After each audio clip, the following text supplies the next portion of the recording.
लद्दाख के सुप्रसिद्ध शिक्षाविद, नव प्रवर्तक और मैग्सेसे पुरस्कार विजेता सोनम वांगचुक, जिन्हें देश में सोनम सर के नाम से जाना जाता है और जो प्रसिद्ध फिल्म 3 इडियट्स की प्रेरणा रही हैं, दिल्ली में जारी अपने अनशन को लेकर एक बार फिर सुर्खियों में हैं। लगातार गिरते स्वास्थ्य और लगभग 9 किलो वजन घटने के बावजूद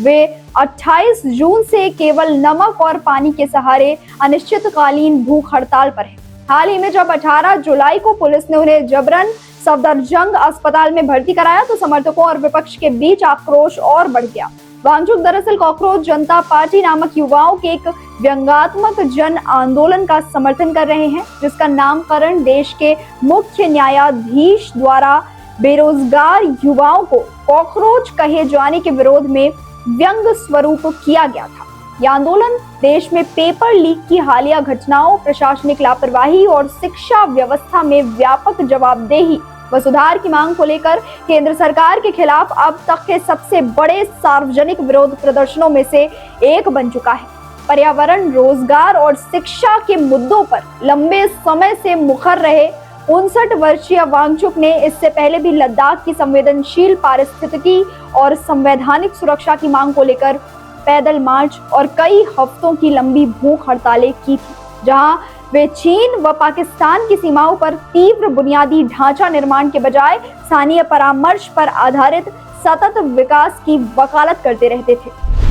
श्रीनगर में पढ़ाई के दौरान शुरुआती भाषाई चुनौतियों से लेकर लद्दाख की स्थानीय जरूरतों के अनुकूल शिक्षा पद्धति तैयार करने और आइस स्तूप व 15 डिग्री तापमान बनाए रखने वाले मिट्टी के घरों जैसे नवाचारों के लिए मशहूर वांगचुक ने सफदरजंग अस्पताल में अपनी अवैध हिरासत के बीच 19 जुलाई को अपने हाथों से एक पत्र लिखकर समर्थकों के नाम 3 शर्तें जारी की हैं। उन्होंने स्पष्ट किया है कि वे अपना उपवास तभी तोड़ेंगे जब सरकार नीट 2026 पेपर लीक जैसी विफलताओं की जिम्मेदारी ले या वे और सीजेपी का नेतृत्व संसद की चौखट पर पहुंचे, जहां सभी दलों के सांसद इस मुद्दे को सदन में उठाने का आश्वासन दें अथवा सांसद खुद अस्पताल आकर ये भरोसा दिलाएं। इसी गतिरोध के बीच सीजेपी के मुख्य प्रवक्ता